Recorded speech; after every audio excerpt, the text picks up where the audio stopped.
Bismillahirrahmanirrahim. Assalamualaikum warahmatullahi wabarakatuh.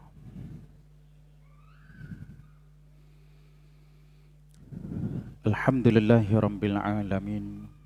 Wassalatu wassalamu ala rasulillahil amin wa ala alihi wa ashabihi ajma'in. Rabbi shrah li sadri wa yassir li amri wahlul 'uqdatam min lisani yafqahu qawli. Subhanaka la ilma lana illa ma 'allamtana innaka antal alimul hakim. Wala hawla wala quwwata illa billahil aliyyil azim. Yang saya kasihi Tuan Imam, barisan kepimpinan masjid, tuan-tuan guru, para alim ulama, pemimpin masyarakat, muslimin, muslimat, hadirin dan hadirat yang dirahmati Allah Subhanahu wa taala sekalian. InsyaAllah tuan-tuan boleh rapat-rapatkan. Di sana ada keberkatan. Apabila Nabi SAW biasanya, Nabi bila menyampaikan ceramah ataupun Nabi memberitahu sesuatu, sahabat-sahabat rapat-rapat, sehinggalah dikatakan bahawasanya apabila kalaulah ada daun berguguran, daun tersebut tidak gugur, tak jatuh terkena pada lantai,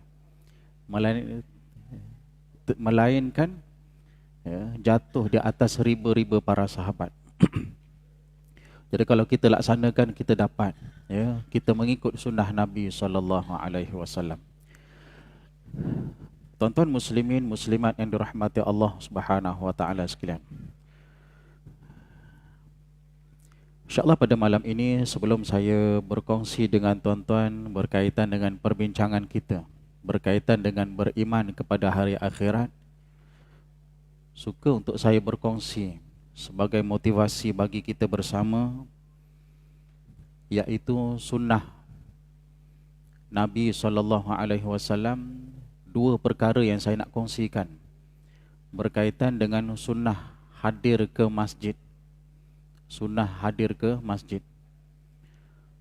Nabi SAW menuntut kita, apabila kita hadir ke masjid, dituntut pada kita untuk ambil wuduk di rumah. Walaupun di musim-musim COVID yang rancak, ada di antara SOP yang ditetapkan, iaitu ambil air sembahyang di rumah. Tetapi Nabi SAW juga menuntut perkara tersebut. Sebenarnya Nabi SAW menuntut lebih daripada 1400 tahun dahulu lagi. Kata Nabi SAW, barang siapa yang berwuduk dengan sempurna, maksudnya di rumahnya, di kediamannya, dan hadir ke masjid, Allah Subhanahu wa taala memberikan ganjaran kepadanya selangkah Allah ampunkan dosa, Allah catatkan pahala baginya, dan juga Allah mengangkat darjatnya. Dengan satu langkah sahaja Allah bagi 3 bonus. Dicatat pahala baginya, dihapuskan dosa, dan diangkat darjat. Apatah lagi kalaulah seseorang itu hadir ke masjid, nak datang ke masjid ini dengan 200 langkah. Tidak dinafikan juga kalaulah seseorang itu datang ke masjid dengan menaiki motor sekalipun, dengan menaiki kereta sekalipun. Ramai di kalangan kita, majoriti di kalangan kita yang hadir ke masjid dengan menaiki kenderaan, ada ditulis oleh Allah Subhanahu wa taala walaupun kita berkenderaan. Sahabat Nabi SAW di zaman Nabi, disebutkan bahawasanya Bani Salamah, yang pada asalnya mereka berhasrat untuk berpindah berdekatan dengan masjid. apabila mereka menyatakan hasrat mereka kepada Nabi SAW, dan Nabi memberitahu tentang kelebihan-kelebihan hadir ke masjid. Ya, wuduk dengan sempurna, satu langkah Allah ampunkan dosa, Allah catatkan pahala, Allah tinggikan darjat. Ya, maka mereka tak jadi untuk berpindah berdekatan dengan masjid. Bahkan mereka hadir awal ke masjid, mereka memendek-mendekkan langkah mereka, mereka mengecil-ngecilkan langkah mereka agar mendapat ganjaran yang banyak di sisi Allah Subhanahu wa taala. Tuan-tuan yang dirahmati Allah, sebagai motivasi juga, ada orang-orang tertentu yang sangat menghargai tawaran-tawaran yang Allah Subhanahu wa taala tawarkan. Di karya saya, tuan-tuan, di Batu Tiga Jalan Kapar, ya, yang saya juga bertugas di Masjid Jami'ul Hasaniyah, Kampung Batu Tiga Jalan Kapar. Di sana ada seorang Pakistan, ya, dia datang ke masjid tu, tuan-tuan. Saya ingat rumah dia dengan masjid tu hampir 1 kilometer. Ya, dia datang jalan kaki. Ada beberapa orang di kalangan jemaah nak tumpangkan dia. Ya, waktu balik, ya, tanya pada dia, nak tumpang tak? Dia cakap dia tak nak ditumpangkan, sebab tak boleh nak baca Al-Quran. Dahlah pergi dan balik jalan kaki, baca Quran lagi, sambil baca Quran. Di waktu zuhur, tuan-tuan, biasanya dia sembahyang di masjid Karyah sebelah, yang jauhnya lebih kurang hampir 5 kilometer dengan Karyah Batu Tiga ni. Ya, Karyah Masjid Ahmadi Rantau Panjang. Waktu zuhur, ya, pukul 12, 12.30, 12 suku tu dia dah start dah berjalan. Daripada rumah dia, ya, nampak dia berjalan.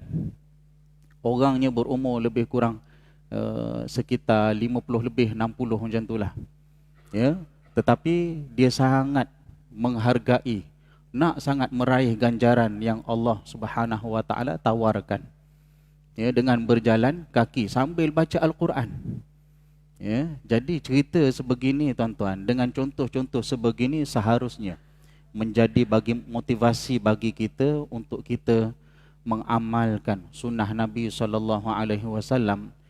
Ya, dalam masa yang sama kita menyediakan bekalan untuk masa depan akhirat kita. Ya, bekalan masa depan akhirat kita. Dunia pada hari ini, tuan-tuan, ya, sama ada orang Islam ataupun orang bukan Islam sekalipun, ataupun kita, ya, kita stres, kita tertekan dengan dunia. Macam mana sekolah anak, nak bayar tu, nak bayar ni, komitmen, nak bayar sewa rumah dan seumpamanya. Kita tertekan, kita stres. Sebab apa? Sebab dunia. Ya, pernah tak dalam hidup kita, tuan-tuan, kita stres, kita tertekan dengan masa depan akhirat kita? Solat subuh lewat, ya, rasa risau sangat. Ya, bila tak sedekah dalam masa sehari, risau sangat. Seminggu tak baca Al-Quran, ya Allah, apa nak jadi dengan iman aku ni, ya Allah. Ya, rasa risau tentang masa depan akhirat. Ya, adakah dalam hidup kita ni kita stres, kita tertekan, kita risau, kita bimbang tentang masa depan akhirat kita? Itu yang sepatutnya kita bimbangkan. Itulah, ya, kebimbangan orang-orang soleh tentang masa depan akhirat mereka. Sunnah yang kedua yang saya nak kongsikan, tuan-tuan, adalah dituntut untuk kita bila hadir solat berjemaah di masjid ataupun surau, Nabi tuntut pada kita datang ke masjid itu dalam keadaan yang tenang. Ya, dalam keadaan yang tenang. Dalam sebuah hadis diceritakan bahawasanya ketika Nabi dan juga para sahabat sedang solat, tiba-tiba ada suara pergaduhan. Apabila selesai sahaja solat, maka Nabi pun bertanya, apa yang berlaku ketika kami sedang solat tadi? Maka ada di antara mereka yang menjawab, ya Rasulullah, kami tergesa-gesa untuk menuju ke masjid, untuk menuju solat berjemaah. Maka Nabi pun memberitahu kepada seluruh sahabat yang ada pada waktu tersebut, apabila kamu hadir ke masjid, kamu menuju untuk solat berjemaah, datanglah dalam keadaan yang tenang. Apabila kamu dapat rakaat tersebut, alhamdulillah. Sekiranya kamu tidak mendapat rakaat tersebut, maka sempurnakanlah. Itu kata Nabi SAW. Jadi mungkin kadang-kadang kita tak tahu. Kita nak kejar dapat jemaah, dapat rakaat bersama-sama dengan imam. Bila sampai depan pagar sahaja, imam dah mulakan solat. Bila habis saja waladhdallin, imam baca qul huwallahu ahad. Bukan main press lagi sampai depan ni. Lepas tu berlari masuk. Kan? Solat pun dalam keadaan mengah-mengah.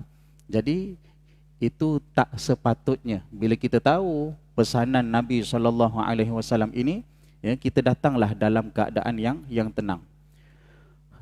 Dua sunnah ini juga bagi mereka, katalah ada orang yang dia memang nak ambil wuduk di masjid, dalam keadaan dia tergesa-gesa nak kejar solat berjemaah. Berkemungkinan dia mengambil wuduk pun dalam keadaan tergesa-gesa, yang menyebabkan boleh jadi wuduknya tidak sah. Wuduk ni pun kena dia ambil, berwuduk dalam keadaan yang tenang. Nak diratakan keseluruhan anggota-anggota wuduk itu, ikut tertibnya, ada caranya, rukunnya yang perlu dipenuhi. Sekiranya wuduk dalam keadaan tergesa, nak dapat rakaat bersama-sama dengan imam dalam keadaan tergesa, boleh jadi wuduknya tidak sah. Bila wuduk tak sah, solatnya pun tidak sah. Jadi pesanan Nabi SAW ini seharusnya untuk kita mengambil perhatian dalam masa sama, menjadikan motivasi bagi kita, untuk kita meraih ganjaran yang sebaik-baiknya daripada Allah Subhanahu wa taala di sebalik sunnah-sunnah Nabi SAW. Tuan-tuan muslimin dan muslimat yang dirahmati Allah Subhanahu wa taala sekalian. Pada perbincangan yang lepas, kita masih membincangkan berkaitan dengan kelebihan mati syahid. Berkaitan dengan kelebihan mati syahid. Di dalam hadis Nabi SAW, Nabi menyatakan, dikatakan kepada Nabi SAW, ada di antara sahabat Nabi bertanya kepada Nabi SAW, amalan apa yang setaraf dengan jihad fi sabilillah? Nabi SAW bersabda, kalian tidak dapat mengerjakan amalan yang setaraf dengan jihad. Para sahabat mengulangi pertanyaan tersebut 2 kali atau 3 kali. Dan Nabi tetap menjawab, kalian tidak dapat mengerjakan amalan yang setaraf dengan jihad. Bila kita sebut tentang jihad, tuan-tuan, dan perkara yang kita bincangkan berkaitan dengan situasi saudara kita di Palestin, yang mereka dizalimi, diserang dengan dahsyatnya oleh kaum yang sangat zalim, kaum yang memang Allah Subhanahu wa taala menceritakan, iaitu Israel itu sendiri adalah kaum yang sangat derhaka kepada Allah Subhanahu wa taala. Saudara mara kita di Palestin, tuan-tuan, mereka berhadapan dengan Zionis Israel yang memang tidak ada keperimanusiaan langsung. Mereka membunuh, mereka menzalimi saudara kita di Palestin dengan dahsyatnya, yang nyawa mereka itu lebih murah daripada nyawa binatang. Jadi kita sambung hadis ini, tuan-tuan, apabila Nabi SAW beritahu tentang tidak ada amalan yang setaraf dengan jihad, maka Nabi pun menjawab. Kemudian Nabi bersabda pada kali yang ketiga, perumpamaan orang yang berjihad di jalan Allah itu seperti orang yang berpuasa, solat dalam keadaan khusyuk dengan membaca ayat-ayat Allah.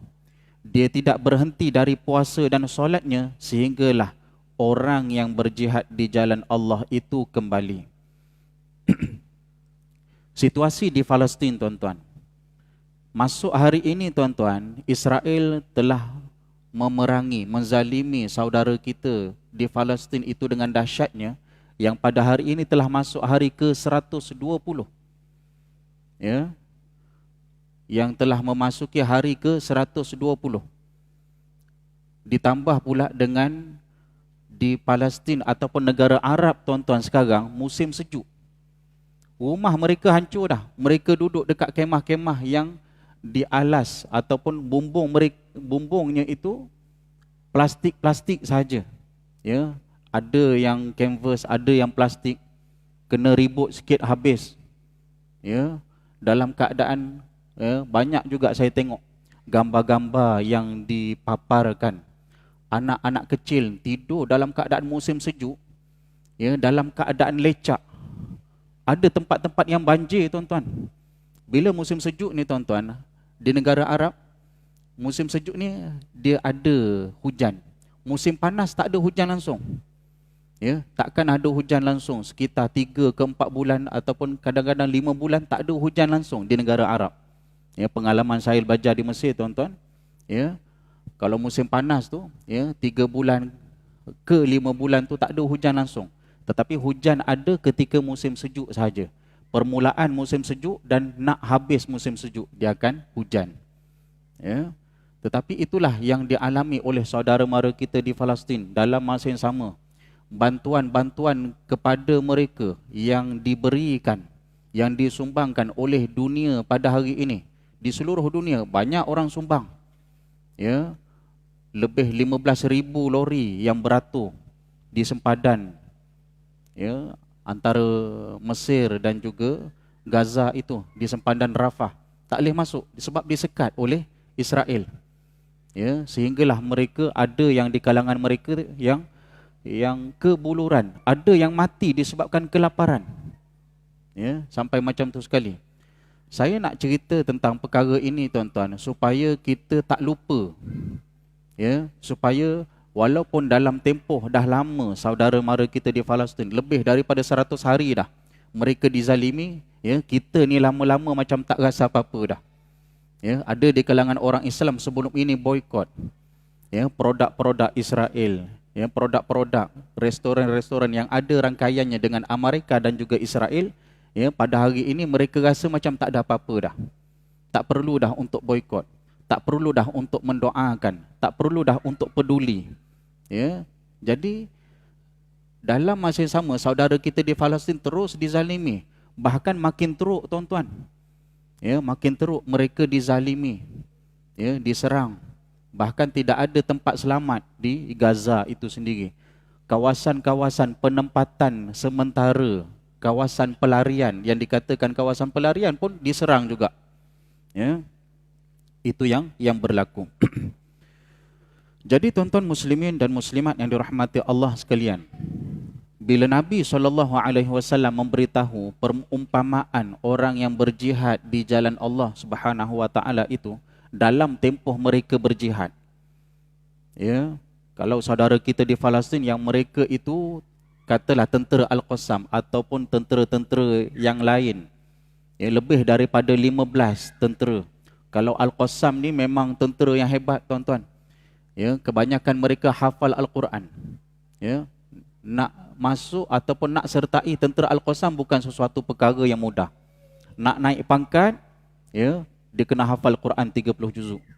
Dan banyak lagi dia punya step-step ataupun perkara-perkara yang perlu diteliti untuk menyertai tentera Al-Qassam. Sebab itu adanya tentera-tentera yang lain, ya, brigade-brigade yang lain, lebih daripada 15. Ya, 15 kita kata kumpulan-kumpulan tentera yang mereka ini bersatu untuk melawan Israel. Dan yang kita kata mempertahankan Masjidil Aqsa hanyalah tentera Palestin.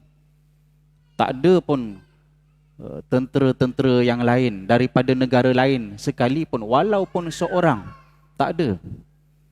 Ya, walaupun ada negara-negara lain yang nak menyertai, tetapi, ya, adalah sekatan-sekatan tertentu. Tetapi bagi Israel, mereka buat apa sahaja.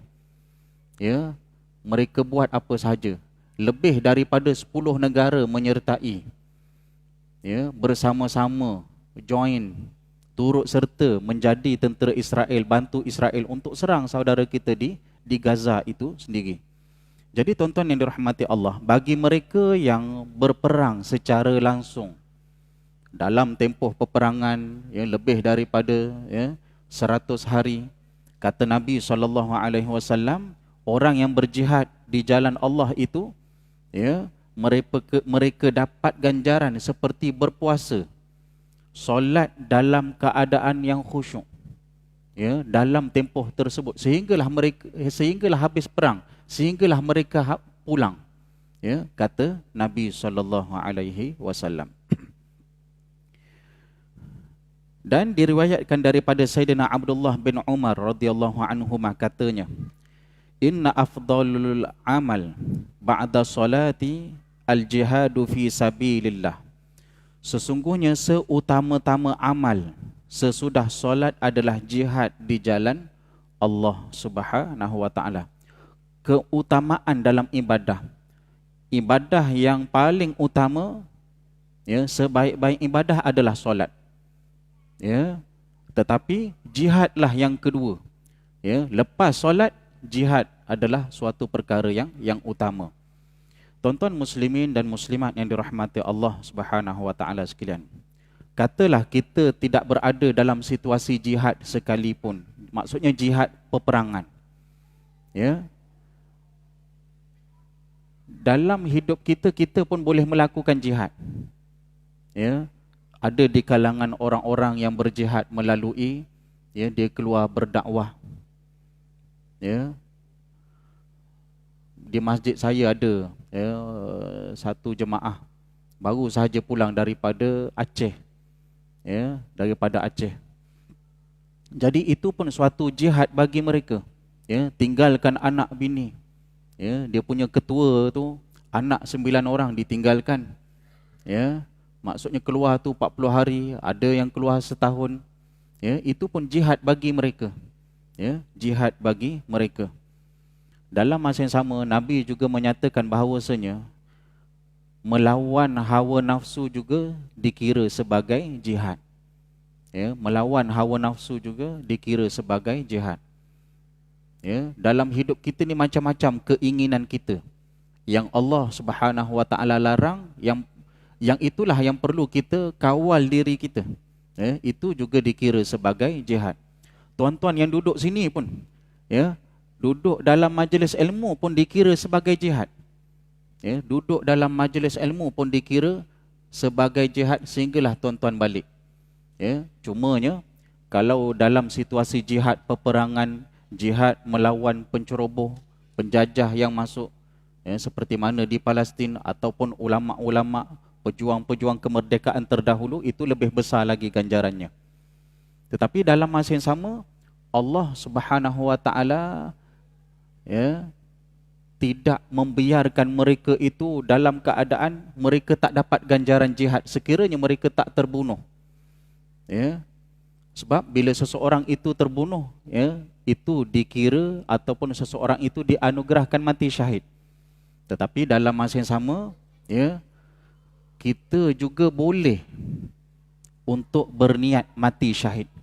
Sebab Nabi kata di dalam sebuah hadis, man sa'ala syahadata bi sidqin, ya, ila akhir hadis. Nabi kata, sesiapa yang bermohon kepada Allah Subhanahu wa taala untuk mendapat ganjaran mati syahid dengan sepenuh pengharapan, sepenuh permohonan, Allah Subhanahu wa taala beri ganjaran mati syahid walaupun dia mati di atas katil sekalipun. Ya, kata Nabi SAW. Ya, ada orang yang nak sangat. Ya, saya pernah berborak-borak dengan satu jemaah masjid, saya semayang dekat situ. Ya, dia ceritalah tentang Palestin apa semua. Ya, maksudnya semangat nak jihad tu ada. Ya, semangat nak jihad tu ada. Ya, kalau boleh pergi Palestin, aku nak pergi ni. Ada. Ya, 2-3 orang pakcik cerita tentang Palestin, geram dia dengan Israel. Ya, Kalau boleh nak pergi Palestin, nak pergi ni. Ya, semangat dia. Ya, tetapi kalaulah dia berniat, ya, dalam situasi dia tak berada pun dalam situasi peperangan yang membolehkan dia jihad melawan musuh Allah, ya, maka di sana kalaulah dia memohon sungguh-sungguh, mengharap sungguh-sungguh untuk mati syahid, ya, Allah Subhanahu wa taala kurniakan ganjaran mati syahid walaupun dia meninggal dunia di atas katilnya sekalipun, kata Nabi SAW. Cumanya tuan-tuan yang dirahmati Allah Subhanahu wa taala, adanya usaha-usaha yang terancang daripada musuh-musuh Allah. Ya, maksudnya yang ada, kita boleh katakan, maksudnya yang menguasai dunia sekarang siapa? Ya, Amerika, Israel. Ya, walaupun slogan dia tu yang sekarang ini mereka menyerang, mereka serang Lebanon, yang pada hari ini bila Yaman, ya, menahan kapal-kapal yang nak melalui Laut Merah, ya, Britain dan Amerika serang Yaman. Ya, dia punya slogan dia apa dia? Misi keamanan, misi kesejahteraan. Ya, dia guna slogan-slogan, tetapi masyarakat tahu dah. Ya, walaupun orang bukan Islam, mereka tahu dah. Ya, itu hipokrit semua. Ya, hipokrit semua. Tetapi adanya usaha-usaha yang terancang, tuan-tuan, yang nak menjadikan, ya, jihad itu tak ada dalam diri umat Islam. Tak ada jihad dalam Islam. Ya, bahkan institusi universiti, institusi pengajian yang terbesar di dunia ini, Universiti Al-Azhar, tak terkecuali. Bahkan itulah sasaran utama. Ya. Lebih daripada 30 tahun lepas, tuan-tuan, ada suatu statement mengatakan, ya, lebih daripada 30 tahun lepas ada di kalangan mereka ataupun ulama-ulama yang pergi berkursus, ada taklimat diberikan di negara Eropah. Dan pada waktu tersebut, bila di kalangan ulama ini balik, ya, mereka menyatakan kepada Majlis Ulama Al-Azhar, ya, mereka itu nak kita kata memansuhkan subjek jihad. Ya, kalau seseorang yang belajar di Universiti Al-Azhar, kalau mereka yang mengambil bidang syariah, ya, bidang fiqh, undang-undang Islam, adanya subjek jihad. Tahun terakhir adanya subjek jihad. Ya. Jadi sekarang ini, tuan-tuan, subjek tu dah tak ada dah. Di zaman saya, tuan-tuan, permulaan subjek jihad tu tak ada. Ya. Apabila Dr. Muhammad Mursi berjaya digulingkan, maka pada waktu itulah, ya, kalaulah dulu, tuan-tuan, ketika serangan di Syria, ya, adanya ISIS, ya, lepas tu bila Mesir digulingkan Dr. Muhammad Mursi, ya, dicop Ikhwanul Muslimin sebagai pengganas. Ya, pada waktu tersebut, ya, ulama-ulama Azhar yang ada kaitan dengan ikhwan, semua Ikhwanul Muslimin semua dipenjarakan, ya, ditangkap. Dan pada waktu itulah, ya, proses untuk memansuhkan subjek jihad itu berlaku. Dengan cara macam mana, tuan-tuan? Ya, adanya ulama daripada Jordan, ya, membongkarkan cerita bahawasanya ada, ya, lebih kurang 200 ulama Al-Azhar diprogramkan pergi kursus, ya, ke Eropah. Ya. Dan mereka ni bila balik, tuan-tuan, mereka tak cerita tentang jihad. Mereka hanya cerita tentang ibadah, tentang solat, tentang puasa, tentang hal-hal kekeluargaan Islam. Ya. Tetapi jihad ini tak ada. Ya, sampai macam tu sekali. Dan kita tak mengatakan, ya, ulama tu salah. Ya. Tak. Ya. Cumanya ulama pun dipergunakan sampai macam tu sekali. Ini semua agenda-agenda siapa? Ya, agenda musuh-musuh Islam nak merosakkan Islam. Dia nak buang roh jihad daripada umat Islam itu sendiri. Ya, sehinggalah institusi pengajian Al-Azhar itu menjadi sasaran utama yang pada hari ini, ya, subjek jihad itu pun dah tak ada dah. Ya, sehinggalah ada di kalangan rakan saya, tuan-tuan, ya, bila ada ulama membacakan hadis, kitab-kitab hadis, ya, bila baca hadis Sahih Bukhari, Sahih Muslim, ya, ada bab ibadat, bab munakahat, bab zakat dan seumpamanya, bila masuk sahaja bab jihad, ya, ada di antara ulama Azhar itu dia skip, tak baca bab jihad, ya, sampai macam tu sekali. Sebab apa? Takut di kalangan masyarakat orang-orang Arab Mesir ini dia terpengaruh. Ya, sedangkan bila seseorang itu tak faham tentang agama, katalah bab jihad, diterangkan bagi jelas. Itu yang sepatutnya, tetapi yang berlaku, tuan-tuan, sebaliknya. Tak dibaca langsung, tak diceritakan langsung. Itu yang berlaku. Ya, maksudnya itulah sesuatu, ya, kita kata tipu daya musuh, perancangan musuh yang nak merosakkan, ya, umat Islam itu sendiri. Itu yang berlaku. Saya tak mengatakan, ya, saya tak menyalahkan pihak Al-Azhar, ulama-ulama ni, ya, seperti saya cakapkan tadi, maksudnya perancangan yang cukup licik daripada musuh-musuh Islam, ya, ulama dipergunakan, ya, dalam masa yang sama, ya, itulah yang berlaku pada hari ini. Tuan-tuan muslimin dan muslimat yang dirahmati Allah Subhanahu wa taala sekalian, antara kelebihan yang Allah Subhanahu wa taala beritahu melalui hadis Nabi sallallahu alaihi wasallam berkaitan dengan kelebihan mati syahid itu sendiri. Jadi Nabi SAW bersabda, siapa sahaja yang meninggal dalam perjuangan di jalan Allah, maka Allah akan memberikannya rasa aman daripada fitnah kubur. Ya, orang yang mati syahid, orang yang meninggal dunia disebabkan mereka itu berjihad pada jalan Allah, memperjuangkan agama Allah Subhanahu wa taala, maka Allah tak beri azab kubur kepada mereka. Ya, Allah tak beri azab kubur kepada mereka. Baru-baru ni, tuan-tuan, ada seorang mayat tentera Al-Qassam, jenazah tentera Al-Qassam.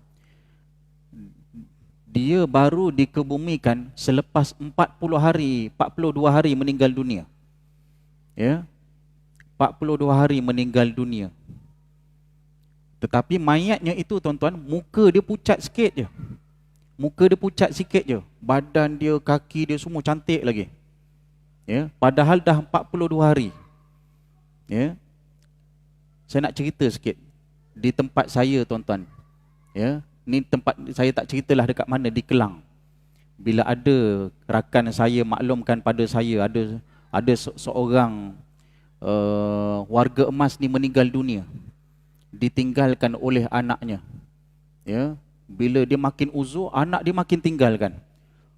Waktu dia agak uzur biasa-biasa, dia bagi makan dalam sehari, lepas tu dia biar, dia tinggal, kunci rumah tu. Dia sewa rumah, dia kunci. Dan dia tak cakap pun, dia tak bagi tahu pun pada jiran. Ya.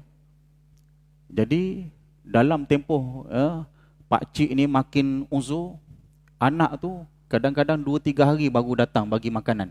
Bagi makanan, lepas tu dia tinggal macam tu lah. Ya, sehinggalah pada satu hari, tuan-tuan, ada jiran yang bau busuk. Ya, bau busuk.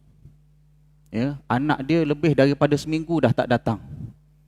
Ya, lepas tu bila dimaklumkan pada tuan rumah, ya, maka pintu dipecahkan, rupa-rupanya orang tua ni dah hitam dah. Berulat, bau busuk dah mayat dia tu. Sampai macam tu sekali. Ya, itu lebih daripada seminggu, maksudnya sekitar 10, mungkin 10 hari. Ya, tetapi ada orang yang dimuliakan oleh Allah Subhanahu wa taala, ada gambar dia, tuan-tuan. ya, tentera Al-Qassam ni. Ya, ada nama dia saya tak ingat. Ya, 42 hari. Ya, muka dia pucat sikit je.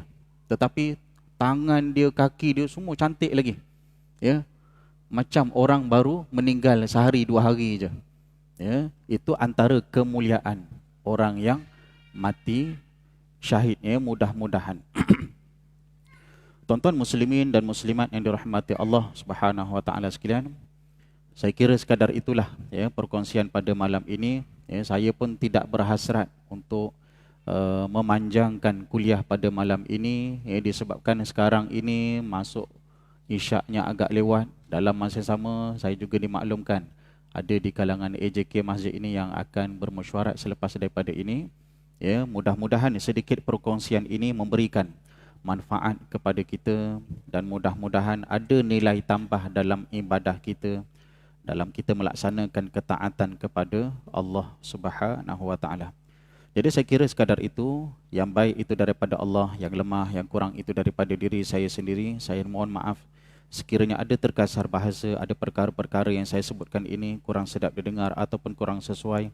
Mudah-mudahan Allah Subhanahu wa taala sentiasa merahmati kita insya-Allah. A'udzu billahi minasyaitonir rajim. Bismillahirrahmanirrahim. Alhamdulillahirabbil alamin. Wassalatu wassalamu ala asyrafil anbiya'i wal mursalin wa ala alihi wa sahbihi ajma'in.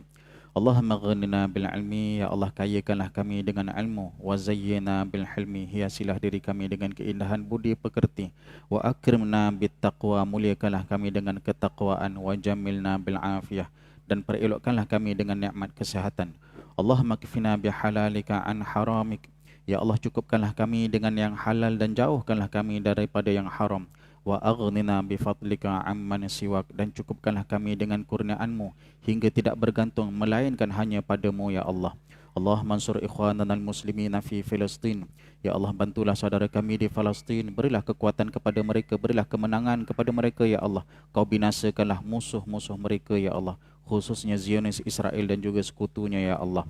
Fansurna 'alal qaumil kafirin.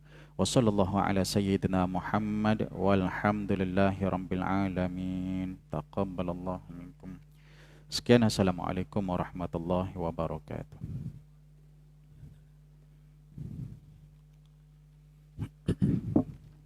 A'udzubillahi minasyaitonirrajim. Bismillahirrahmanirrahim. Subhanallah walhamdulillah.